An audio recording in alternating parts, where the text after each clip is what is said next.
A final ride to farewell a trailblazer and friend. Professor Richard Scolyer was remembered for his zest for life. He lived his life with passion, purpose, joy, pride in others, and an infectious belief in the power of compassion.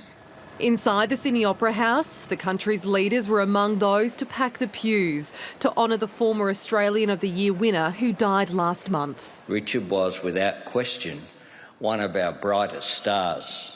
The world-leading melanoma researcher rose to fame for his work saving others with immunotherapy, but it was applying his experimental research to his own terminal brain cancer that won hearts and minds. And although he ultimately succumbed, he survived much longer than would normally be expected. On stage, there were small reminders of Professor Scolyer's passions. Another love of Dad's was the humble wagon wheel. Every time I eat a wagon wheel from now on, I'll think of my dad. And performances from Midnight Oil's Peter Garrett. Everybody gonna sing their own song. And Kate Miller-Heidke. In my dreams.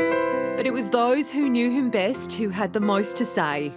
For our first date, Richard turned up at my doorstep unannounced with 2 bikes and proposed we go on an adventure for the day.